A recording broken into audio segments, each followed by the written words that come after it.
देहरादून में एक ऑफिसर बैठते हैं, नाम नहीं बताऊंगा उनका भी। वो पहले ना कर्नाटक में थे, एक जंगल में। उन्होंने मेरे को बताया, मतलब हमें ना क्या था, एक मैं सोशल सर्विस करने गया था, तो जो अंदर गांव वाले रहते हैं ना, उनको हम एक उनके लाइट नहीं होती, तो हम बल्ब देने गए थे जो सोलर पैनल से चलते हैं, तो मैं डिस्ट्रीब्यूट करने गया था।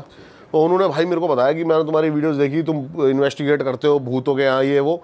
कह रहे मेरे साथ भी हो रखा है, तुम यकीन नहीं मानोगे बताऊंगा तो। अच्छा। हाँ, और क्या है ना, मतलब चाहता था मैं कि वो पॉडकास्ट करे हमारे साथ, लेकिन क्या होता है ना, इनका बोल नहीं सकते, रूल्स होते हैं ना कि एडिशनल उसमें जा नहीं सकते भी। तो भाई उसने मेरे को ऐसी किस्सा बताया ना, कर्नाटक के जंगल का है, कर्नाटक का जो टाइगर रिजर्व है उसका। कह रहा मेरी उसमें पोस्टिंग थी, पोस्टिंग हुए ना उसको 2-3 दिन ही हुए थे। अब रेंज ऑफिसर बंगला मिलता है इनको बढ़िया। अब जितने भी बंगले बने हुए ना भाई फॉरेस्ट रिजर्व में, ये सारे ब्रिटिशर के टाइम के हैं। चाहे मैंने आपको बताया था एक जगह तो हम भी गए थे, जोलासल, ये सब ये सारे ब्रिटिश टाइम के बने हुए हैं। पूरे इंडिया में या कुछ है? पूरे इंडिया में अंदर जो बने हुए ब्रिटिश टाइम के ही बने हुए हैं। शिकार विकार गाह ये हुआ करते थे पहले, या फिर जो इनके कंट्रोल करते थे, मतलब फॉरेस्ट ऑफिसिंग जो भी चलाते थे। अब तो ये क्या है, ये WWF चलाता है पूरा इनको, बाहर की जो वर्ल्ड वाइड फेडरेशन है जंगल्स को, टाइगर रिजर्व्स को। चाहे वो इंडियन रूल्स आपको पता है, वैसे इंडियन गवर्नमेंट का कोई वो नहीं है इसके अंदर, इन्वॉल्वमेंट है ही नहीं टाइगर रिजर्व्स में। अच्छा, नेशनल पार्क्स तक है। ओके, कैटेगरी है ना काफी सारी, फॉरेस्ट, नेशनल पार्क और फिर जंगल्स और ये, फिर टाइगर रिजर्व। टाइगर रिजर्व जो प्रीशियस है बहुत, उसकी जो सिक्योरिटी है ना भाई, उसकी सिक्योरिटी अलग लेवल है। जो भी टाइगर रिजर्व बन चुके हैं, अभी हमारा पीलीभीत भी टाइगर रिजर्व भी ही बना है। कॉर्बेट तो शुरू से था ही टाइगर रिजर्व। ये बाहर की ऑर्गेनाइजेशन है जो पूरे साउथ अफ्रीका जो मेन जंगल्स को कंट्रोल करती है, और एंटी पोचिंग काफ़ी ज़्यादा ये चलाते हैं मुहिम की भाई, बहुत ज़्यादा। और सिक्योरिटी जो है ना अलग मिलेगी आपको टाइगर रिजर्व में। फॉरेस्ट एरिया में ऐसी कोई भी घूमता दिख जाएगा आपको, टाइगर रिजर्व में घूमता कोई नहीं दिखेगा आपको। बफर जोन तक ही रह सकते हैं, जैसे ही आप कोर एरिया में घुसे शूट एंड साइट। अच्छा, अलग लेवल की सिक्योरिटी, अलग लेवल की, मतलब पैसे फूके हुए हैं भाई। हर पेड़ों पे अंदर जाके कैमरास लगे हुए हैं, ट्रैप कैमरास हैं, बहुत बहुत ज़्यादा सिक्योरिटी करी गई है। अभी हम जिस जंगल में गए थे उसमें इतनी सिक्योरिटी थोड़ी थी, आपने देखा होगा। हाँ, जिस जंगल में तो नहीं थे, पर आप एक जगह हमें टाइगर साइटिंग के लिए लेकर गए थे, वो वाला एरिया टाइगर रिजर्व में आया है अभी? वो आधा एरिया टाइगर रिजर्व में और आधा एरिया जो था वो फॉरेस्ट में था। तो बट हम तो गए थे, जो चीज़ लीगल है हम तो वहीं तक गए थे ना, जो बफर जोन है, उससे थोड़ा आगे चले गए थे। हम तो भाई थोड़ा सा अंदर गए थे। अच्छा, पर बहुत बढ़िया था भाई वो भी यार, वो भी बहुत सही चीज़ दिखाई आपने। वाला ऐसा नहीं है कि हमने कुछ देखा, बट वो फीलिंग मजा भाई पता चल रहा था। मेरे को गालियां देने लग गए थे, कह रहे थे 6 घंटे की ड्राइव हो गई है, पता नहीं चला भाई। लेकिन वो एरिया ऐसा था, हम शूट के बाद जो पॉडकास्ट हमने करा रिकॉर्ड नहीं कर पाया यार उसको। और दूसरी बात तो रिकॉर्ड, मैंने बड़े प्यारे व्लॉग बनाए थे वहाँ के, वो मेरे से डाटा ही मेरे से डिलीट हो गया गलती से। Oh shit. अच्छा हाँ, आप रिकॉर्ड तो कर रहे थे थ्रू आउट। सारा मैंने तो थंबनेल तैयार करवा दिया था तगड़ा, ओह वो सारा डाटा डिलीट हो गया। और रात को भी मैं उस रोड को रिकॉर्ड कर रहे थे थोड़ा थोड़ा, सारा डाटा रिकॉर्ड हो। क्या था ना, गाड़ी भी किसी और की थी, उसमें डैश कैम भी नहीं था। उस रोड पे ही लग रहा था कि कोई ठीक है लेपर्ड वेपर्ड देखने निकले, कुछ और ना दिख जाए, भाई कोई उस रोड की तो साया ना मैंने दिख आपको जाए। पहले सुनाया था ना कि मेरे को एक बंदा दिखा था जो रोड पे लेटा हुआ था, वो वही है, वो वही रोड थी। आपने उस रोड की वाइब्रेशन देखी थी, क्या वाइब्स थी। हमें आपको पूरे जंगल एरिया में 40 किलोमीटर हम गए थे, और 40 किलोमीटर सिर्फ जंगल, एक भी गाड़ी नहीं दिखी होगी। हाँ, वो तो हमारा लक उस दिन नहीं था कि हमें टाइगर नहीं दिखा। पर भाई फील पूरी आई थी भाई, पूरा मजा आया। फील तो पूरी है थी, बहुत तगड़ा। हर मोड़ पे, हर उस पे चलते चलते लग रहा था अब दिखेगा, अब दिखेगा। भाई तो जैसे हम पीलीभीत पहुंचे थे, कहने लगे भाई घुमा लो। भाई हम पहुंचते पहुंचते ऐसी जगह पहुंच गए, और भाई वहां कोई हमें मार के डाल देता तो भी ना मिलते हम, इतनी वो सुनसान भाई, हम नहीं। तो वैसे गाड़ी लेके चले, आप तो गाड़ी चला जा रहे थे। अच्छा ठीक है, मेरे पास लोकेशन थी हमारे रिजॉर्ट की, तो मैं देख रहा था अब हम कितनी दूर जा चुके हैं अपने रिजॉर्ट से। मैं तो बार बार वो देख रहा था। मैंने कहा चले गए थे भाई हम चले गए थे 2.5-3 घंटे दूर, अब 2.5 घंटे वापस आना वहां से। वहां से हम 180 किलोमीटर दूर थे। 180 गए थे, 180 आए थे भाई बहुत एक तरीके से हम दिल्ली आ गए और फिर वापस पहुंचे। मतलब 2 घंटे 2.5 घंटे जाना, 2.5 भाई आना, आप ट्रस्ट 5। नहीं करोगे, मैंने पूरे एफर्ट डाले थे अपने। हाँ नहीं, नो डाउट भाई, वाइल्ड लाइफ अच्छी दिखा सकूं। नो डाउट भाई। और शाम वाली सफारी भी बहुत तगड़ी थी भाई वो। भाई उसके फुटेज डिलीट हो गई, वरना तो भाई वो मजेदार थी था भाई, मजा। मतलब वो नसीब वालों को मिलती है भाई। लेकिन सच में जैसे आपने बताया था ना भाई, नेचर में जाके जो नेचुरल आवाजें आ रही है, झरना बह रहा है भाई। हाँ भाई, वो अलग थी भाई वो फीलिंग ना, वहाँ पे अंदर जाके, क्योंकि जिस जोन में हम थे, एक तो वहाँ पे आवाज आ रही थी थोड़े एनिमल्स की और चिड़ियाओं की आवाज आ रही थी, और एकदम बीचों बीच और ऊपर से चांद की वो रोशनी रात वाली। जैसी भाई हम गाड़ी रोकी हमने, रिजॉर्ट के बाहर भाई तो गाड़ी खोल लिया कह रहे भाई हम जा रहे हैं सोने। भाई हो ही गया था, थक गए थे भाई। मैं तो भाई उसके बाद भी 3 घंटे बाद आया था। आपको दिख गया था ना उसके लेपर्ड बाद? दिखा था हाँ लेकिन हमको प्रॉपर थोड़ी दिखा था, आप कह रहे थे मुझे एक बस रोड क्रॉसिंग दिखी थी, इतना ही दिखता है भाई।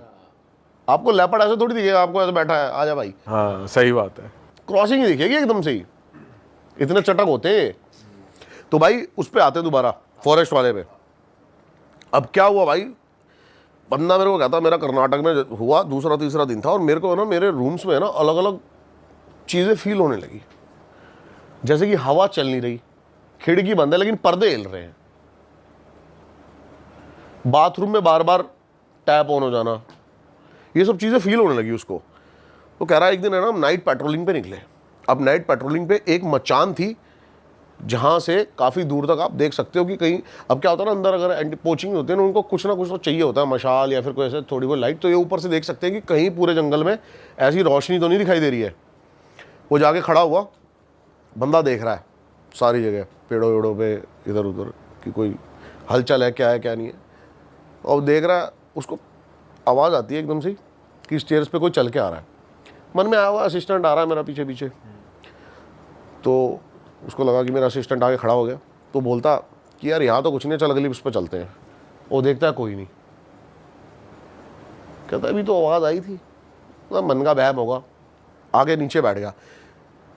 जैसे ही बैठता है आगे, तो अपने असिस्टेंट वो तो ऊपर आया था क्या अभी, तो कहता नहीं मैं तो नहीं आया, मैं तो नीचे बैठा हूँ। वो बात आई गई, सोचता है कि साढ़े दिमाग का कोई फितूर होगा, चले जाता है।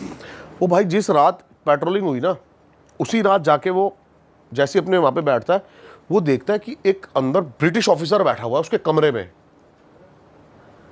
अब वो क्या होता है, जैसे अब ये गेट है, वो निकल रहा होता है ना, तो उसकी नज़र पड़ती है एकदम से अंदर कोई बैठा हुआ, वो पीछे आता, कोई नहीं। कहता ये क्या हो रहा है, ये तो कोई था इधर। जो वहाँ का सबसे पुराना जो रसोइया होता है उसको बुलाता है, कहता है यार अभी मेरे को एक ब्रिटिश ऑफिसर दिखाया, ये सच में है या क्या मेरा वहम है।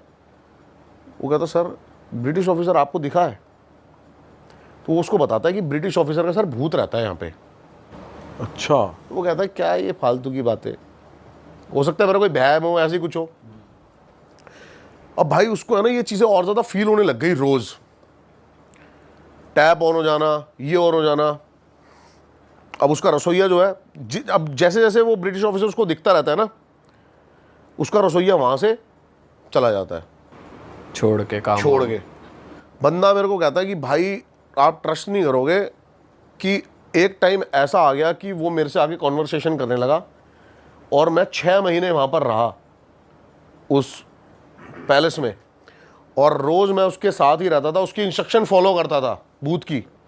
क्या बातें करते थे वो यही बताता था उसको भाई कि तू स्ट्रिक्ट रह अपने उसके लिए, अब तेरे को ये करना, मतलब कोई लूप होल ना हो, काम के वर्ड्स, काम के हो, और ऐसा नहीं था कुछ उल्टा सीधा नहीं करा नहीं रहा। नहीं नहीं डरा और हुआ हाँ, और वो मतलब ऐसे कह रहा था कैजुअली कि यार मैं तो मिलता रहता था उससे, ये वो उसने मेरे को कई कमांड दी, मैंने उसकी बातें मानता था, लेकिन मैं वहाँ से हर उस ऑफिसर को वो ब्रिटिश ऑफिसर दिखता था जितनी वहाँ पर वो रहते थे, 6 महीने के लिए, 7 महीने के लिए, 3-4 मतलब पहले जो ऑफिसर थे उनको भी दिख चुका है वो,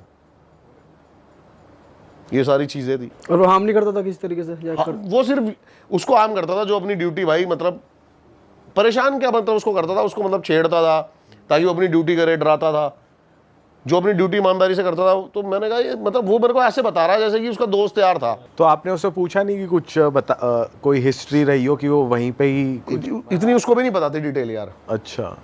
वो ब्रिटिश ऑफिसर के टाइम पे बताते थे कि भाई कई सारे ब्रिटिश ऑफिसर्स को जो हमारे क्रांति जो उसमें थे उन्होंने मार दिया, ये तो तब से उनकी स्पिरिट्स। अब जैसे इसका भी हमने सुना था एक बार, आपका ये कोटा में जो है ब्रिजराज पैलेस, कि इसके अंदर भी ब्रिटिशर्स रहते हैं, लोग वहाँ पे उनको मार दिया गया था। तो आज भी मतलब वो ब्रिटिश ऑफिसर जो है वहाँ के जो सिक्योरिटी गार्ड है, अगर वो सो जाता था उसको चांटे पड़ते हैं, ये सब होता है भाई। ये और वो वाले सर भी तो बता रहे थे उनको भी जो मिला था, जो रेंज ऑफिसर थे वो कहते थे उनके बंगले में रहता हाँ। है। भाई पता है क्या, इन बंगलों के ना बड़े, अब इस बार हम रुकेंगे ना, जोलासल चलेंगे, वहाँ पे आपको फील होगा मैं फील नहीं, जरूरी नहीं है। हमें जानवरी दिखा देना वही बहुत है।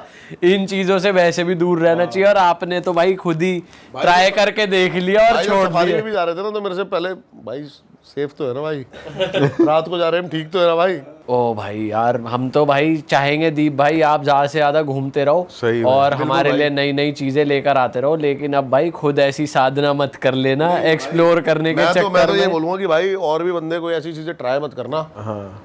और सच में ये चीजें होती हैं, और भाई ये आपका कभी ना कभी आपके साथ गलत, मतलब इंसान की यार कैपेसिटी नहीं है कि वो कोई शक्तियां संभाल सके।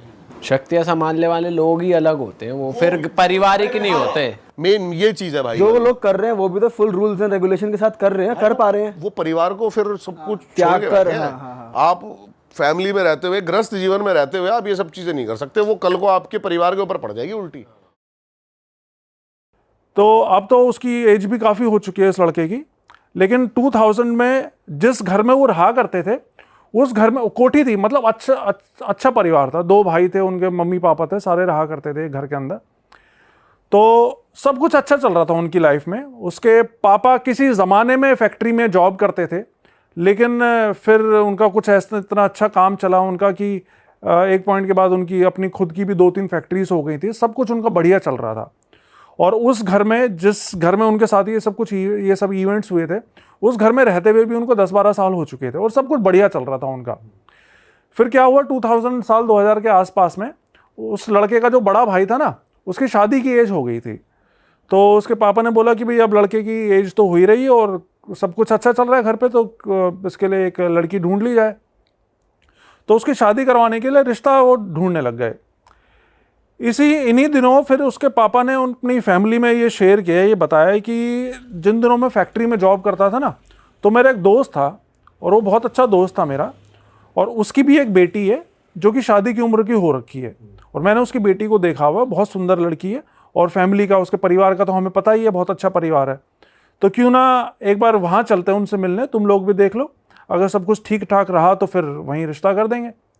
तो उसके घर वाले तैयार हो गए, ठीक है पापा कह रहे हैं तो एक बार चलते हैं हम। तो उसी संडे को ये सारे उनके घर जाने को तैयार हो गए, उस जो इनके फ्रेंड का घर था। तो वहाँ पे गए तो लड़की को देखा, तो लड़की देखते ही पसंद आ गई इन तीनों को, मतलब मम्मी पापा और ये लड़का, 2 जो भी भाई थे, सबको लड़की पसंद आ गई, सुंदर थी लड़की। और फैमिली को तो ऑलरेडी जानते ही थे इसके पापा, तो फैमिली की तरफ से भी ऐसी कोई दिक्कत नहीं थी। लड़की को भी लड़का पसंद आ गया। अब सब कुछ पसंद आ गया इनको, रिश्ता इनका फाइनल हो गया कि भाई ठीक है रिश्ता करते हैं। और 1 महीने बाद की इनकी शादी की डेट रख दी गई कि भाई 1 महीने बाद शादी करते हैं।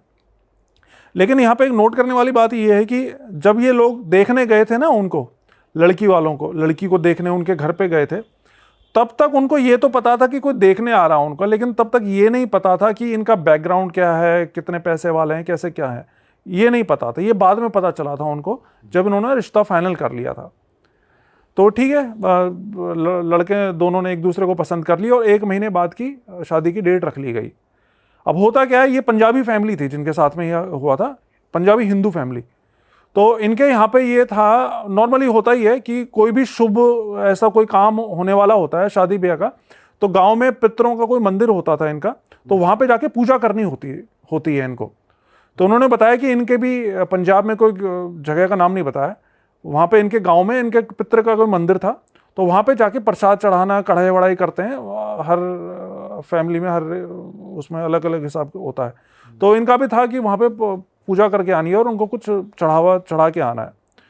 तो शादी से करीब 15 दिन पहले का इनका बना प्रोग्राम कि भाई गाँव चलते हैं और वहाँ पे प्रसाद चढ़ा के आते हैं।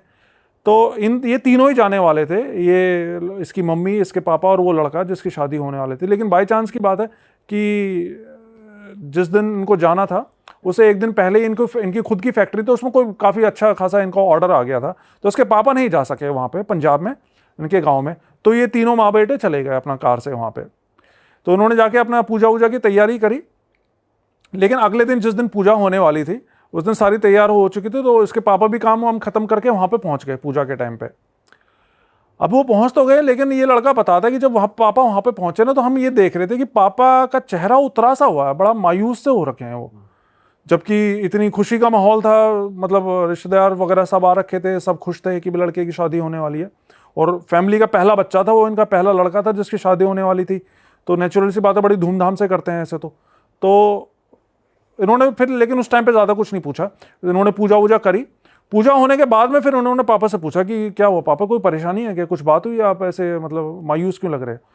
तो इसके पापा ने बताया कि यार वो जो मेरा दोस्त है जिसकी बेटी से शादी होने वाली है, उसकी कल रात डेथ हो गई। अच्छा। तो ये सुन के सबको एकदम से शौक लगा कि अरे ये कैसे हो गया, मतलब इतने अच्छे मौके पे एकदम से इस तरह की न्यूज़ आने तो बहुत बड़ा अपशकुन माना जाता है, और गांव में तो बहुत मानते हैं इन सब चीज़ों को। तो रिश्तेदार वगैरह थे, उन सब ने ये बात सुनी तो सब ने बोला कि नहीं नहीं, ये तो बहुत बड़ा अपशकुन हो गया है, और अब उस घर में आपको रिश्ता नहीं करना चाहिए, मतलब उस लड़की से आपको रिश्ता तोड़ देना चाहिए। लेकिन कुछ लोग होते हैं जो कि थोड़ा सा उसूलों वाले होते हैं, आप बोल सकते हो। उसने बोला कि नहीं, वो तो मेरा दोस्त का परिवार है, उसके बच्चे हैं, उनके घर में तो ऑलरेडी इतना मुसीबतों का पहाड़ टूट चुका है, उसके पिता की डेथ हो गई, और ऐसे में अगर हम भी उससे रिश्ता तोड़ लेंगे तो ये तो अच्छी बात नहीं है। तो मतलब इन्होंने तो अच्छे के लिए सोचा था, तो इन्होंने रिश्ता नहीं तोड़ा। हालांकि इस बात पे इनके कई सारे रिश्तेदार थे जो कि नाराज भी हो गए थे कि तुम ऐसा अपशकुन होने के बाद भी उनसे रिश्ता नहीं तोड़ रहे हो, तुम्हें बिल्कुल नहीं करना चाहिए रिश्ता। लेकिन वो अड़े रहे कि नहीं, रिश्ता शादी होगी तो वहीं होगी, और वो माने नहीं।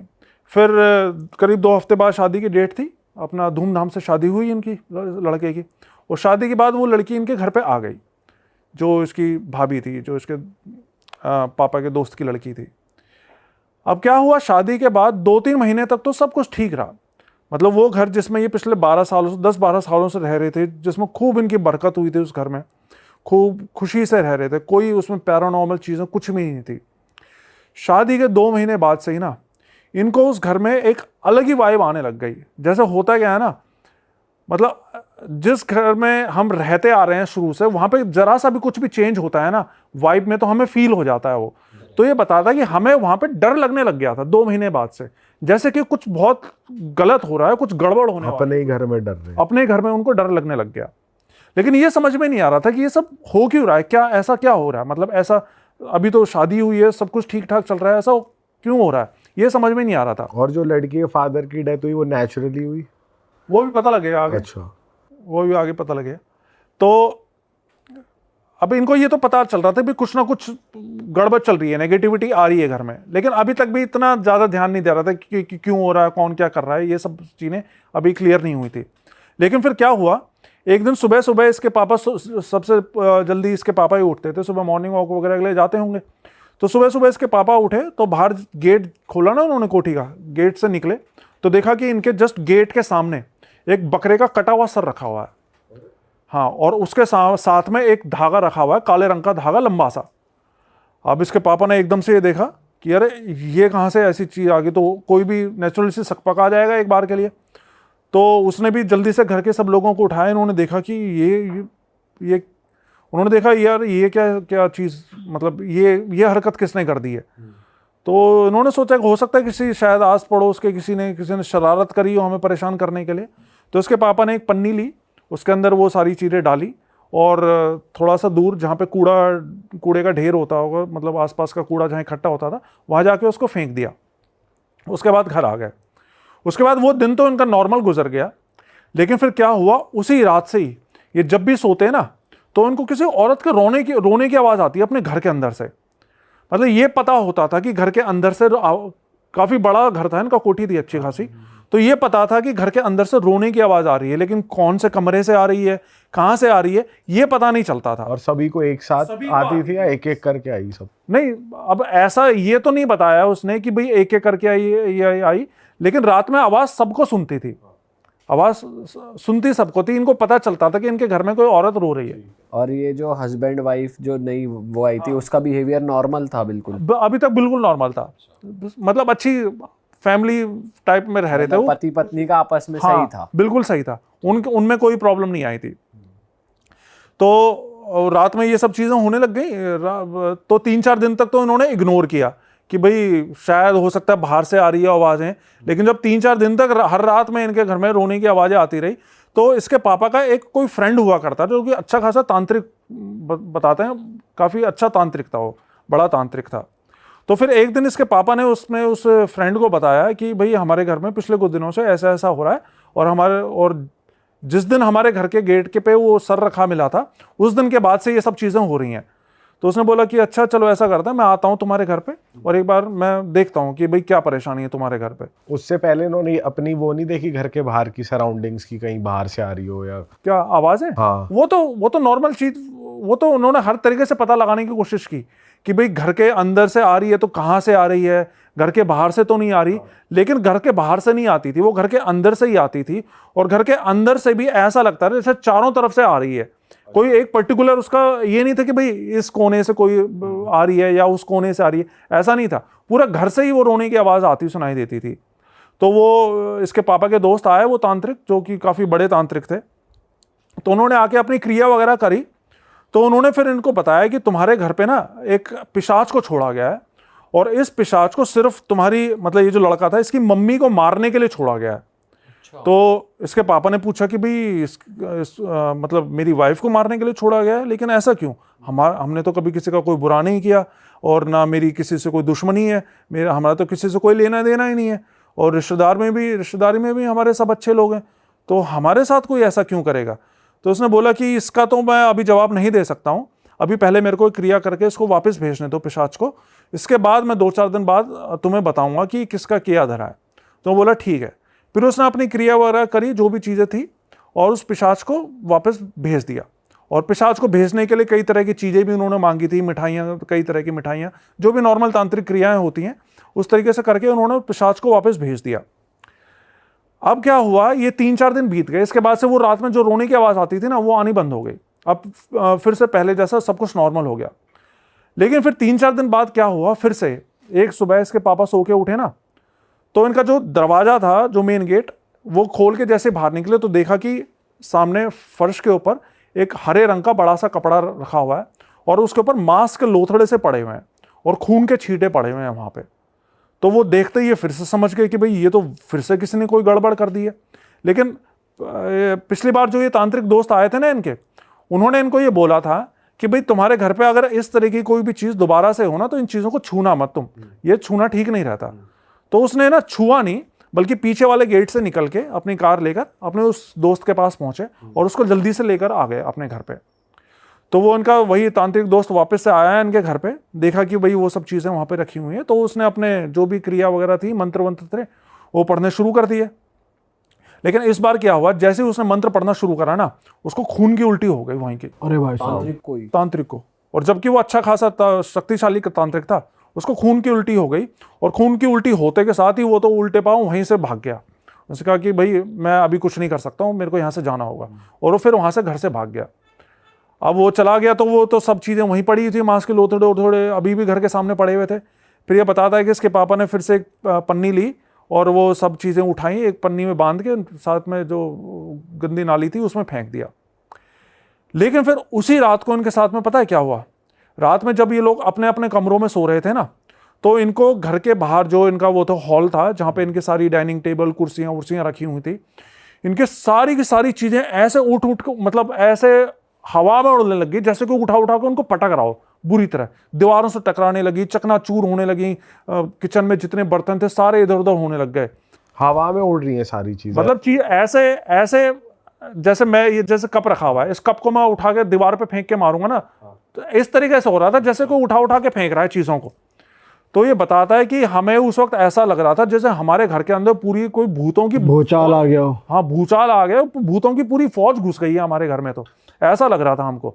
और मदद वाला कोई था नहीं, क्योंकि एक वही थे तांत्रिक, और रात में ये मेरे ख्याल से 2-3 बजे की बात है जब इनके साथ में ये सब हो रहा था। तो जैसे तैसे पूरे, मतलब एक कमरे के अंदर सारे के सारे दुबके रहे, और फिर जब सुबह दिन निकला ना, फिर इन्होंने जाके हॉल में देखा तो पूरे हॉल का सामान सारा तहस नहस हुआ पड़ा था। तो इसके पापा फिर से उस अपने दोस्त के पास गए, क्योंकि इनको समझ में आ गया था कि भाई ये तो कोई बहुत ही बड़ी मुसीबत घर में घुस गई है। तो ये अपने दोस्त के पास गए, तो दोस्त के पास गए तो देखा कि उसकी तो वैसी मरने की जैसी हालत हो रखी थी उसके दोस्त की, मतलब उसकी ऐसी हालत हो रखी थी वो बोल भी नहीं पा रहा था ठीक से। तो इसने अपने दोस्त को बताया सारी बात कि जी हमारे घर में तो ऐसा ऐसा हुआ, हमारा तो सारा सामान तहस नहस हो गया, और तुम भी वहाँ से उस दिन भाग गए थे, तो कुछ तो बताओ, हमारे घर में ऐसी कौन सी चीज़ घुसाई है, कुछ तो हमारी मदद करो। तो उसने तांत्रिक ने बताया कि तुम्हारे घर में कोई भूत वूत नहीं आया है, तुम्हारे घर में एक सुलेमानी जिन को छोड़ा गया है। एक जिन है, सुलेमानी जिन? हाँ, जिन्नात की भी अलग अलग कैटेगरीज होती हैं, उसमें एक सुलेमानी जिन बताया जाता है। जब मैंने ये स्टोरी सुनी थी ना, तब मेरे को एक अलिफ लैला, आपको याद आता हो शायद, हाँ, याद एक होगा, show एक आया आता था। करता था अलिफ लैला, उसमें हुआ करता था एक कैरेक्टर सुलेमानी जिन। वो सुलेमानी जिन बताते हैं ऐसा कि ये जिन्नों का सरदार होता है और उसमें बहुत बहुत ताकतवर होता है, ये मतलब बहुत शक्ति होती है, इसको हराना बहुत मुश्किल होता है, इसको काबू में करना। तो उसने बताया कि ये सुलेमानी जिन है और इसको कोई काबू में नहीं कर सकता, और ये तुम लोगों की मौत बन के आया है, इसको सिर्फ तुम लोगों को मारने के लिए भेजा गया है यहाँ पे, और इससे अब तुम लोग बच नहीं सकते।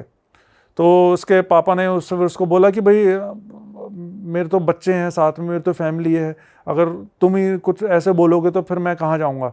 तो उसने बताया कि भाई देखो, मैं तो कुछ नहीं कर सकता हूँ, लेकिन चूंकि तुम्हारी पूरी फैमिली की ज़िंदगी का सवाल है तो मैं तुमको एक रास्ता बता सकता हूँ। उसने बताया कि शिमला में एक जगह पड़ती है नालागढ़, और वहाँ पे एक बाबा है जिनको पीपल वाले बाबा करके बुलाया जाता है। तो उसने बोला कि वो एक अघोरी बाबा है, अगर तुम जा सकते हो तो जल्द से जल्द उन बाबा के पास जाओ, अगर तुम्हारी कोई जान कोई बचा सकता है ना तो सिर्फ वही बचा सकता है, नहीं तो तुम्हारा बचना बहुत मुश्किल है।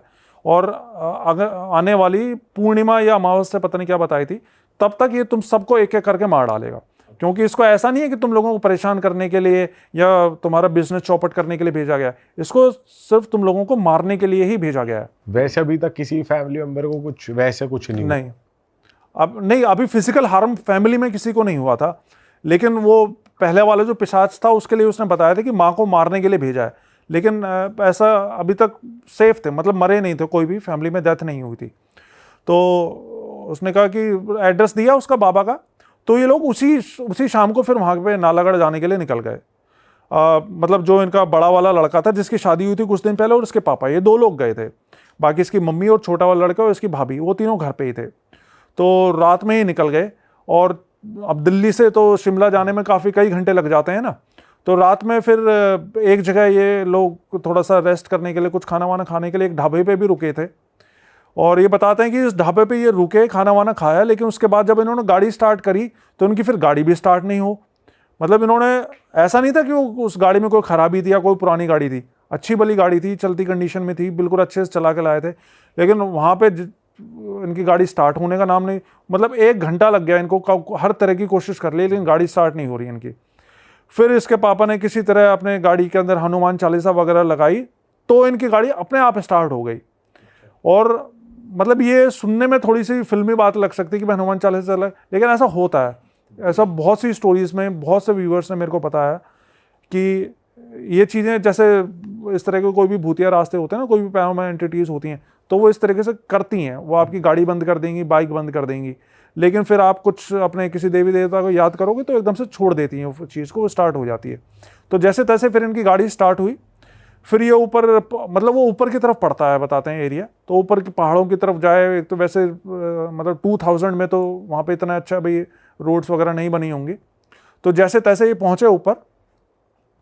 तो ऊपर पहुंचने के बाद में मतलब सुबह के 4-5 बज गए थे, दिन निकलने वाला था। फिर एक कोई दुकान वाला था, कोई शायद चाय के खोखे वाला था, उससे उन्होंने पूछा कि भाई हमको जो है पीपल वाला बाबा के पास जाना है। तो उसने बोला कि भाई थोड़ा सा आगे जाके ना, वहाँ पे आपकी गाड़ी का रास्ता तो नहीं होगा, आपको गाड़ी खड़ी करनी होगी, वहाँ से आपको पैदल आगे जाना होगा। तो उसने बोला ठीक है। तो आगे गए तो वहाँ पे सही में फिर एक जगह जाके रास्ता रुक गया था, वहाँ से जंगल स्टार्ट हो गया था। तो वहाँ पे इन्होंने गाड़ी अपनी मतलब पार्क कर दी, और वहाँ से दोनों पैदल पैदल अंदर की तरफ जाने लग गए, जंगल से अंदर। वहाँ पे ये बताते हैं जाते हुए कि उस जगह पे ना इनको जंगल के बहुत से जंगली जानवर भी दिखाई दिए, खतरनाक जंगली जानवर, लेकिन किसी भी जंगली जानवर ने इनका कोई नुकसान नहीं पहुँचाया। तो फिर कुछ दूर चलने के बाद में इनको एक खुला सा एरिया दिखाई दिया, और वहाँ पे एक त्रिशूल गड़ा हुआ था। तो जब इन्होंने त्रिशूल गड़ा हुआ देखा तो इनको थोड़ा सा जान में जाना है कि हाँ चलो हम सही रास्ते पे आए, हो सकता है यहाँ पे बाबा मिल जाए। तो थोड़ा सा और आगे जाने पे इनको एक छोटा सा मंदिर टाइप कोई बना हुआ था, उसके सामने एक बाबा इनकी तरफ पीठ करके बैठे हुए थे, और अपना जैसे ध्यान वो होते हैं ना, ध्यान मुद्रा होती है, उसमें बैठे हुए थे। तो ये पीछे जाके उसके खड़े हुए, तो बिना बाबा ने इनकी तरफ देखे, बिना कुछ बोले, बिना कुछ पूछे, उसने बोल दिया कि अच्छा तुम दोनों आ गए बच्चा, तुम्हारे घर पे जिस जिन को भेजा हुआ है उस जिन को, मुझे पता है तुम्हारे घर पे किसी जिन को भेजा हुआ है तुम्हें मारने के लिए, लेकिन कोई बात नहीं, तुम यहाँ पे आ गए हो तो अब सब ठीक हो जाएगा। तो ये लड़का ये बताते हैं कि भाई जब इन्होंने बाबा के मुंह से ये बात सुनी ना कि भाई तुम्हारे घर पे जिन को भेजा गया और तुम ये सब चीज़ें दिल्ली से आए हो इतनी दूर से, तो इनको इतनी हैरानी हुई, क्योंकि इन्होंने तो बाबा ने बात करना तो दूर, बाबा ने पीछे पलट के इनका चेहरा तक नहीं देखा था, लेकिन फिर भी बिना देखे बाबा ने इनको खुद से ही बता दिया उन्होंने। खुद से बता दिया। मतलब होती हैं सिद्धियाँ होती हैं बाबाओं के पास में, तो बाबा ने खुद से इनको बता दिया। फिर बाबा उठे, फिर बाबा ने इनसे बात की। बाबा ने बताया कि तुम लोग बहुत दूर से आए हो, थक भी गए होगे, तुम एक काम करो, तुम लोग 2-3 घंटे आराम कर लो, सो लो। तो वहीं खुले एरिया में कुछ चारपाइयाँ डली हुई थी, तो वहाँ पे ये लोग दोनों बाप बेटे वहाँ पे सो गए 2-3 घंटे के लिए। बाबा ने बोला था तुम सो आराम कर लो, तब तक मैं कुछ तैयारियाँ कर लेता हूँ। तो वहीं पर ही पास में कुछ हवन कुंड वगैरह बना था, तो बाबा वहाँ पे हवन कुंड में तैयारी करने लग गए। फिर करीब 3 घंटे बाद इनकी आँख खुली, तो इन्होंने देखा कि बाबा उस हवन कुंड के आगे बैठ के ना कोई किसी तरह की कोई क्रिया कर रहे हैं, और क्रिया करते हुए ऊपर आसमान की तरफ देखते हुए बातें कर रहे हैं उससे। मतलब बातें जैसे हम नॉर्मली अभी बातें कर रहे हैं ना, इस तरीके से बातें कर रहे हैं, लेकिन वो जिस लैंग्वेज में बात कर रहे थे ना, वो लैंग्वेज कोई ऐसी थी जो कि समझ में नहीं आ रही थी। वो कह रहे थे हमें नहीं पता चल रहा था बाबा क्या बोल रहे हैं, किस लैंग्वेज में बात कर रहे हैं, लेकिन वो किसी से बात कर रहे थे आसमान में देखते हुए। फिर बाबा ने उसको बताया, इनको बताया, अपने पास बिठाया, इनको बताया कि मुझे पता है तुम्हारे घर में किसी बहुत ही शक्तिशाली जिन को भेजा गया है, और मैं चाहूँ तो उसको अभी के अभी बांध के यहाँ पे बुला सकता हूँ, उसको यहाँ पे पेड़ पे बांध सकता हूँ अभी के अभी, लेकिन उसको पकड़ने से, उस जिन को पकड़ने से तुम्हारी समस्या का समाधान नहीं होगा, क्योंकि इससे पहले तुम्हारे घर में पिशाच को भेजा गया था, अब जिन को भेजा गया है। अगर इस जिन को मैं पकड़ भी लूँगा तो हो सकता है 10 दिन बाद कोई नई चीज़ भेज दी जाए। तो ये तुम्हारी समस्या का इलाज नहीं है, तुम्हारे घर का पक्का इलाज करने के लिए मुझे तुम्हारे घर पर ही जाना होगा। तो उसके लिए तुम एक काम करो, तुमको मैं कुछ चीज़ देता हूँ, ये चीज़ें अभी फ़िलहाल अपने साथ लेकर जाओ और मैं तुमको तुम्हारे घर पर ही मिलूँगा। तो उन्होंने बोला ठीक है बाबा, आप बताइए क्या क्या करना है हमें। तो बाबा ने इनको धागे दिए, काले धागे, 2 काले धागे दिए, बोला कि अभी जाते हुए ना दोनों एक एक अपनी जेब में रख लेना, और कुछ थोड़ी सी राख दी उसको, जिसको भभूत बोलते हैं हवन की, कि ये साथ में अपनी गाड़ी में रख लेना, इससे तुम्हारी गाड़ी बंद नहीं होगी रास्ते में। तो उन्होंने बोला ठीक है। लेकिन जाते हुए उसके पापा ने फिर से पूछा बाबा से कि बाबा हमारी तो किसी से कोई दुश्मनी नहीं है, ना हमने किसी का कुछ बुरा किया, किसी का कुछ बिगाड़ा, तो हमारी जान के पीछे कोई क्यों पड़ा हुआ है। तो बाबा ने बोला कोई बात नहीं, फिक्र मत करो बच्चा, तुम्हारे सारे सवालों के जवाब मिल जाएंगे, मैं तुम्हारे घर पे आऊँगा, उसके बाद तुम्हें सब सवालों के जवाब मिल जाएंगे। तो इसके बाद सुबह सुबह का ही टाइम था, वो ज़्यादा देर नहीं हो रखी थी। तो वहाँ से निकले घर के लिए, और शाम के टाइम पे जब ये पहुँचे घर पे, तब तक अंधेरा होने वाला था। तो जब ये पहुँचे ना घर पे अपने, तो देखा कि जो इनके घर के सामने एक पार्क था, तो वो बाबा ऑलरेडी उस पार्क में बैठे हुए हैं। अच्छा, इनके पहुंचने से हाँ, पहले। इनके पहुंचने से पहले। तो ये देख के इनको और हैरानी हुई कि अरे ये बाबा, मतलब बाबा ने इनका एड्रेस नहीं पूछा था, बाबा ने सिर्फ ये बोला था तुम पहुंचो घर, मैं तुम्हें तुम्हारे घर पर ही मिलूंगा। और बाबा इनके पहुंचने से पहले इनके घर पे पहुंच गए। तो वाकई में कोई बहुत ही सिद्ध बाबा रहे होंगे। तो फिर इन्होंने देखा कि बाबा तो वहीं पार्क में बैठे हुए हैं, तो उन्होंने बाबा को पूछा अरे बाबा आप यहाँ पे कैसे पहुँच गए। बाबा ने बोला कोई बात नहीं बेटा, मैं तुम्हारे लिए ही आया हूँ, चलो अब तुम लोग घर के अंदर जाओ, लेकिन अंदर जाने से पहले ये धागा और ये भभूत मेरे को वापस कर दो। तो बाबा ने इनसे ले ली वो चीज़, और बाबा ने बोला तुम अंदर चलो, मैं आता हूँ 5 मिनट बाद। फिर ये सारे दोनों अंदर गए। तो अंदर जाके ये बताता है कि सिर्फ पापा ने देखा कि भाई मेरा छोटा बेटा और जो है बहू और वाइफ बिल्कुल ठीक है, क्योंकि डर तो रहता ही है कि भाई कहीं हमारे पीछे से उनके साथ में कुछ ऐसा ना हो गया। तो उसने देखा कि भाई तीनों बिल्कुल ठीक हैं, सही सलामत है, तो थोड़ा सा उनको और जान आई उनकी। फिर 5-10 मिनट बाद वो बाबा आए इनके घर पे। बाबा ने उनसे बोला कि एक काम करो, सबके सब मेरे सामने आके खड़े हो, तुम्हारे जितने भी परिवार के लोग हैं। तो सबके सब इनके सामने आके खड़े हो गए। फिर बाबा ने इनकी बहू से पूछा कि वो सामान कहाँ है जो तेरी माँ ने तेरे को दिया था। अच्छा, हाँ ऐसे ही डायरेक्ट कि वो सामान लेकर आ जो तेरी माँ ने तेरे को दिया है। तो उसने इसकी बहू एकदम से सकपक आ गई कि नहीं मेरी माँ ने कौन सा सामान दिया है, मेरी माँ ने तो कोई सामान नहीं दिया, मेरी माँ से तो मुझे मिले ही इतने दिन हो गए। तो बाबा ने बोला अच्छा ऐसी बात है, ठीक है। तो जो भी ये चीज़ कर रहा है ना इस घर के ऊपर, वो अभी 5 मिनट के अंदर यहाँ पे या तो पागल हो जाएगा या मर जाएगा। बाबा ने ये गुस्से से बोला उसको। तो बाबा की बात सुन के वो ऑर्डर गई, वो बोली कि नहीं नहीं बाबा, नहीं नहीं ऐसी बात नहीं है, मुझे अभी अभी याद आया कि कल रात को मेरी माँ आई थी मेरे से मिलने के लिए और वो कुछ सामान देकर गई है मेरे को। तो बाबा ने बोला अच्छा जा लेकर आ वो सामान, क्या है सामान लेकर आ। तो वो अंदर गई अपने कमरे में, अलमारी से एक पोटली निकाल के लेकर आई, हरे रंग की पोटली। तो बाबा को वो पोटली दी, तो बाबा ने वो खोली पोटली, तो उसके अंदर से 7 लौंग और कुछ सिंदूर और इस तरह की चीज़ें कुछ निकाली। फिर बाबा ने जो वो चीज़ें निकाली ना, फिर बाबा ने उसके ऊपर चिल्ला के बोला कि क्यों मारना चाहती है तू उन लोगों को, बता। तो तब तक तो इन लोगों को यकीन ही नहीं हो रहा था कि भाई हमारी बहू ऐसा कर रही है। लेकिन फिर इसकी बहू ने अपने मुंह से सारी बात बताई इनको।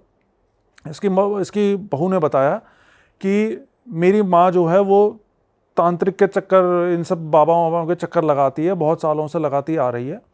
तो जब ये रिश्ता हमारे पास में आया और हमें पता चला कि ये लोग इतने पैसे वाले हैं, तो मेरी माँ के और मेरे मन में लालच आ गया। तो हमने सोचा कि शादी के बाद अगर ये लोग मर जाएं तो इनकी सारी प्रॉपर्टी हमारी हो जाएगी। और ये सोच के मेरी माँ ने इनके ऊपर में ये सब चीज़ें करवाना शुरू कर दिया। और वो सब चीज़ें जो इनके घर में होती थी ना, वो और कोई नहीं, इसकी माँ करती थी इस लड़की के थ्रू, अपनी बेटी के थ्रू। तो यही रखती थी सारा ये सामान। रखती थी और वो भिजवाती थी इसकी उस लड़की की माँ।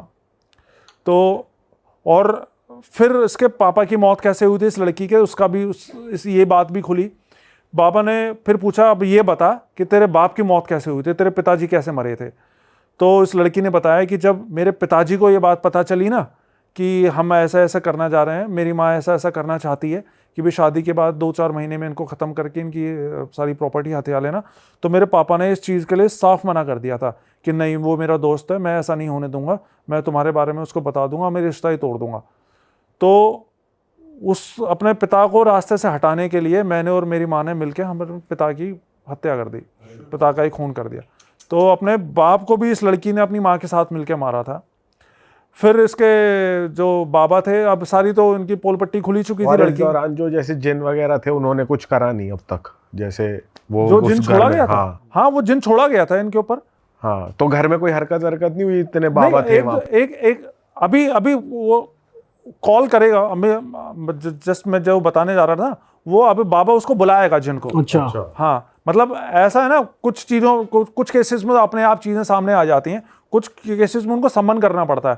तो फिर बाबा ने इसको, जब ये सारी चीज़ें खुल गई इसके सामने, फिर बाबा ने इनको बोला कि अब तुम्हें पता चल गया है ना कि कि मैं यहाँ पे क्यों आया हूँ। मैं चाहता तो वहीं पर ही उस जिन को बुला देता, लेकिन उससे तुम्हारा घर का समाधान नहीं होता, क्योंकि कल को ये फिर और कोई हरकत करती। तो इस वजह से मुझे यहाँ पर आकर तुम्हारे बीच में इसके मुंह से ही ये उगलवाना था, क्योंकि अगर मैं भी ये चीज़ बात बोलता तो तुम लोगों को हो सकता है यकीन नहीं होता मेरी बात पे, क्योंकि ऐसी बात पे तो बड़ा मुश्किल हो जाता ना यकीन करना। तो फिर बाबा ने बोला कि अब तुम्हें सच्चाई पता लग गई है ना, तो अब मैं इस जिन का इलाज करता हूँ। फिर बाबा ने अपने जो भी क्रिया वगैरह थी, मतलब उन्होंने एक झोला ले रखा था, उसमें से कुछ राख वाख निकाली, उन्होंने मंत्र वंत्र पढ़ के पूरे घर में इधर उधर फूंका। तो जब वो फूंका ना, तो ये बताते हैं कि इनका एक कमरा था, कोई पर्टिकुलर कमरा नहीं था, एक कमरा था, उस कमरे से एक लंबा सा काला साया निकल, धुएं जैसा। वो सबको दिख रहा है, सबने देखा हाँ, है। सब घर के वही हैं, हॉल के अंदर ही। और सामने आके खड़ा हुआ उस बाबा के, और जोर जोर से हंसने लग गया वो साया कि अघोरी तुझे क्या लगता है, तू मुझे हरा देगा? मैं सुलेमानी जिन हूँ, सुलेमान नाम है मेरा, और ये सब कुछ छोड़ छाड़ के यहाँ से चला जा, नहीं तो हो सकता है इस फैमिली से पहले तेरी जान मुझे लेनी पड़ जाए। तो वो बाबा को ही धमकी दे रहा है उल्टा, मतलब डरने के बजाय। तो बाबा ने कई तरह की क्रियाएं वगैरह करी, लेकिन उसको ऐसा लग रहा है जैसे कोई असर ही नहीं हो रहा उस जिन को। वो खड़ा अपना हंस रहा है वहाँ पर जोर जोर से। फिर बाबा ने इनसे बोला कि तुम एक काम करो, तुम सारे घर से बाहर निकलो, मैं कुछ करता हूँ। फिर ये सारे घर से बाहर गए। फिर घर से बाहर जाते हुए भी इनको उसके जिन के हंसने की आवाज़ सुनाई दे रही थी, लेकिन फिर 10-15 मिनट बाद, मतलब जो भी आवाज़ें आ रही थी हंसने वसने की और ये सब चीज़ें, वो सब कुछ शांत हो गई। और फिर दरवाज़ा खुला और वो बाबा बाहर निकल के आए। तो ये बताते हैं जी कि जब हम बाहर खड़े हुए थे तो हमें यही लग रहा था कि कहीं बाबा के साथ ही कुछ गलत ना हो जाए कि इतना ताकतवर जिन है। लेकिन जब दरवाज़ा खोल के बाबा बाहर आए तो थोड़ा सा हमारी भी जान में जान आई कि चलो सब कुछ ठीक हो गया है। फिर बाबा ने इनको बताया कि मैंने उस जिन को पकड़ लिया है, लेकिन मैंने उसको मारा नहीं है, मैंने उसकी जान बख्श दी है इस शर्त के ऊपर कि जिसने उसको भेजा है वो उसी की जान लेगा। तो ये बात सुन के वो लड़की रोने लग गई कि इसको तो मेरी माँ ने भेजा है और ये मेरी माँ की जान ले लेगा। तो वो उसके पैरों में पड़ गई बाबा कि बाबा ऐसा मत करो, मेरी माँ की जान बख्श दो और हम आज के बाद ऐसा कभी भी कुछ नहीं करेंगे। तो बाबा ने बोला ठीक है, मैं तेरी माँ की जान बख्शता हूँ, लेकिन आज के बाद तू इस घर को छोड़ के चली जाए और आज के बाद इन लोगों की तरफ पलट के मत देखियो कभी भी, और अपनी माँ से बोल दियो कि इनका कभी बुरा करने की ना सोचें। तो उसने बोला ठीक है बाबा, अभी तो रात हो रही है, मैं जैसे ही सुबह दिन निकलेगा मैं दिन निकलते ही यहाँ से चली जाऊँगी इनके घर से। तो वैसा ही किया। फिर जब सुबह हुई तो ऑटो पकड़ के इनके घर से चले गए अपने मायके के। उसके बाद ना तो फिर अगले कई दिनों तक कोई कॉल आई, ना वो वापस आई इनके घर पे। लेकिन फिर बाबा जब सुबह जा रहे थे इनके घर से ना, तो बाबा ने बोला कि ठीक है मैं जा रहा हूँ तुम्हारे घर से, लेकिन जाते हुए मैं तुम्हारे घर को एक बार सुरक्षा कवच से वो कर देता हूँ, बांध देता हूँ, जिससे कि अगर दोबारा से कोई भी तांत्रिक प्रयोग या कोई चीज़ भेजी जाती है तुम्हारे घर पे, तो मेरे को वहाँ पे अपने धाम में बैठे बैठे पता चल जाएगा कि भाई तुम्हारे घर पे कुछ चीज़ आई है, और मैं वहीं उसको बांध के बुला लूँगा। तो इसके बाद ये चले गए, बाबा अपने वहाँ चले गए और वो उनकी बहू भी अपने मायके चली गई। उसके बाद ना कोई कांटेक्ट हुआ, नहीं हुआ। लेकिन फिर क्या हुआ, करीब 1 महीने बाद इनको पता चला कि इसकी माँ की डेथ हो गई है, उसकी बहू की माँ की डेथ हो गई है।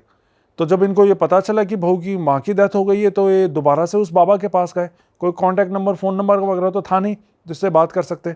तो दोबारा नाला कर गए और बाबा को बताया कि बाबा उसकी माँ की मौत हो गई है और आपने तो बोला था कि भाई उसकी आप जान बख्श दोगे। तो बाबा ने बताया कि मैं उसकी जान बख्शना चाहता था, लेकिन वो औरत अपनी हरकतों से बाज ही नहीं आ रही थी। उस दिन जब वो उसकी लड़की चली गई तुम्हारे घर से, उसके बाद उसी रात को उसने एक बानो नाम की चुड़ैल को तुम्हारे घर पे भेजा था। लेकिन चूंकि तुम्हारे घर पे सुरक्षा कवच लगा हुआ था, तो उसको वो अंदर घुस नहीं पाई और उसको बांध के मैंने यहाँ पे बुला लिया। और उसके बाद भी वो आए दिन कभी कुछ और कभी कुछ तुम्हारे घर पे वो चीज़ें छोड़े जा रही थी, वो बाज नहीं आ रही थी। मैंने उसको बहुत कोशिश करी समझाने की इन सब चीज़ों से बाज आ जा, लेकिन वो नहीं मान रही थी। इसलिए आखिर में मुझे इस जिन को छोड़ना ही पड़ा। और जैसे कि इसने वादा कर रखा था जिन ने कि जाते ही उसी की जान लेगा जिसने इसको भेजा है, तो इसने सबसे पहले उसी की जान ले ली। तो ये थी ये पूरी स्टोरी। सिर्फ लालच की वजह से वो मतलब अच्छा भला करते हैं लोग ऐसे लालच की वजह से। अरे वाह, आपने ये वीडियो यहाँ तक देख ली भाई, तुमने हमारी मेहनत सफल कर दिया। तुम ही लोग हो असली रियल हिट। और अगर आपको बहुत मजा आ रहा है ऐसी क्लिप्स में, ऐसी वीडियोस में, तो फटाफट जाइए प्लेलिस्ट पे बिंज वॉच कीजिए, सारी वीडियोस देख डालो और मौज काटो। That is it. हम मिलेंगे नए पॉडकास्ट में, नए क्लिप में। Till then bye bye, see you, take care, do subscribe.